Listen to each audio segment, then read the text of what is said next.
بسم اللہ الرحمن الرحیم۔ السلام علیکم۔ امید ہے بیٹا آپ سب خیریت سے ہوں گے۔ آپ کا یہ چیپٹر نمبر 9 ہے، جو ہم لوگوں نے جس کی ریڈنگ کی تھی، جس کو سمجھا تھا، جس میں کسان کی دانائی کے بارے میں بات کی گئی تھی۔ کسان کی دانائی وہ ایک ایسی کہانی ہمارے پاس موجود ہے جس کے اندر ہم لوگوں کو بہت سارے اخلاقی سبق بھی ملتے ہیں، ٹھیک ہے۔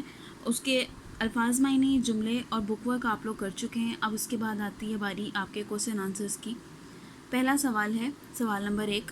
آپ لوگوں نے پہلی بات تو یہ کہ آپ لوگوں نے اسی پیٹرن سے لکھنا ہے جس پیٹرن سے ہم لوگ کام کیا کرتے ہیں، نیٹ کام کرنا ہے۔ اسی طریقے سے اسی پیٹرن سے آپ لوگوں نے لکھنا ہے جس طرح سے آپ کو شو کیا جا رہا ہے۔ لوک کہانی سے کیا مراد ہے؟ لوک کہانی سے مراد وہ قصہ یا کہانی ہے جو عوام میں مقبول ہو، یعنی بہت زیادہ مشہور ہو۔ یہ ایسی کہانی ہوتی ہے جس میں اخلاقی سبق ہوتا ہے۔ یہ سینہ بہ سینہ نسل در نسل لوگوں میں رواج پاتی ہے۔ اس کا مطلب یہ کہ یہ لوگوں میں کس طرح رواج پانے کا مطلب یہ ہے کہ ہمارے پاس یہ لوگوں سے سنی سنائی باتوں میں آ جاتی ہے کہ ہم لوگوں نے، ہمارے بڑے یہ کہانی سنتے ہوئے آتے ہیں تو وہ ہمیں اخلاق اچھا کرنے کے لیے، مثالیں دینے کے لیے ہمیں کہانیاں سنائی جاتی ہیں۔ تو یہ اس لحاظ سے انہوں نے بتایا۔ سوال نمبر 2 ہے، بادشاہ نے کسان سے کیا سوال کیا؟ بادشاہ نے کسان سے پوچھا، تم اس کھیت سے کتنا کما لیتے ہو؟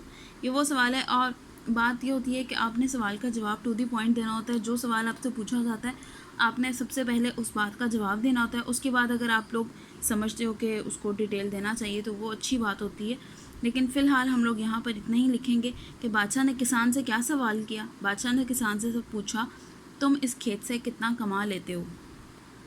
نیکسٹ ہمارے پاس تیسرا سوال ہے، 4 آنے کنویں میں ڈالنے کا کیا مطلب ہے؟ 4 آنے کنویں میں ڈالنے کا مطلب ہے اللہ کی راہ میں خرچ، اللہ کی راہ میں خرچ کرنا، کسی غریب اور حقدار کی مدد کرنا۔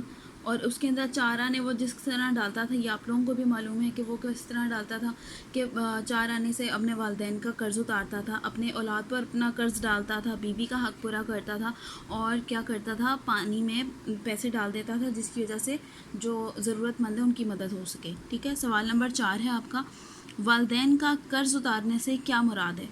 والدین بچوں کو پالنے پوسنے پر جو مصیبت اٹھاتے ہیں اور جو خرچ کرتے ہیں وہ اولاد پر قرض ہوتا ہے۔ والدین کی خدمت کرنا، والدین کی خدمت کرنے پر قرض اتارا جا سکتا ہے۔ وہ قرض اتار تو نہیں سکتے ہم لوگ، لیکن اس کا جو آلٹرنیٹ اللہ تعالیٰ نے ہمارے لیے رکھا ہوتا ہے کہ ہم والدین کی خدمت کریں، ان کو اسی طرح سے پیار، محبت، عزت، قدر دیں کہ جس طرح انہوں نے ہمیں بچپن میں پالا، ہماری ہر خواہش کو پورا کرنے کی انہوں نے ہر کوشش کی، ہر خواہش کو پورا کیا، ہماری ہر بات کو مانا، ہماری ہر بات کو سمجھا، ہمیں غلط صحیح راستے پر بتایا۔ وہ ایک ہمارے لیے ایک اچھا ان لوگوں نے کیا جو اللہ تعالیٰ نے ان لوگوں کو پر بھی فرض کیا، اور ہمارے اوپر بھی یہ فرض کیا ہے کہ جب والدین بوڑھے ہو جائیں، ایک حدیث میں حضور پاک صلی اللہ علیہ وسلم نے بھی فرمایا تھا کہ جب والدین بوڑھے ہو جائیں یا وہ کچھ بھی کہیں، اپنی سوچ سمجھ کے برعکس وہ کوئی بات کر دیں جو آپ کو ناگوار گزرے یا آپ کو اپنے والدین کی مدد کرنی پڑے، تو ان کو اف تک نہیں کہنا چاہیے۔ تو اسی طرح سے اس بات کے بارے میں بھی جواب آپ لوگوں کو مل جاتا ہے کہ والدین کا قرض اتارنے کا مطلب یہ ہے کہ انہوں نے جو پالا پوسا، مصیبت اٹھائی، ہم جتنا کر سکتے ہیں ہم ان کی مدد کریں۔ دین آپ کا سوال نمبر 5 ہے، بادشاہ کو کسان پر غصہ آنے کا کیا سبب تھا؟ بادشاہ سے کسان نے وعدہ کیا تھا کہ یہ بات کسی کو نہیں بتاؤں گا، کہ جب تک بادشاہ کا منہ 100 بار نہ دیکھ لے۔ لیکن جب وزیر نے ساری بات حرف بہ حرف بتائی تو بادشاہ کو کسان پر غصہ آیا۔ غصہ آنے کا مقصد، سبب یعنی وجہ انہوں نے پوچھی کہ بادشاہ کو کسان پر غصہ کیوں آیا تھا، کیونکہ بادشاہ کو اس وقت لگا کہ کسان نے اس کے ساتھ وعدہ خلافی کر دی ہے، اور اس کے جو وعدہ کیا تھا کہ 100 بار اس کا منہ دیکھ لے گا اور اس کے بعد وہ راز کی بات اگلے کو بتائے گا، تو اس وجہ سے بادشاہ کو غصہ آیا، کیونکہ وہ اصل حقیقت سے واقف نہیں تھا، اس کو پتہ نہیں تھا۔ یہ ایک اور چیز اس کے اندر انہوں نے سمجھا دی ہے کہ اگر ہمیں بات کا پتہ نہ ہو تو ہم اس کے اندر مس انڈرسٹینڈنگس کریٹ ہو جاتی ہیں، ہمیں پتہ نہیں چلتا کہ اگلا انسان کس سچویشن میں کون سی بات کر رہا ہے۔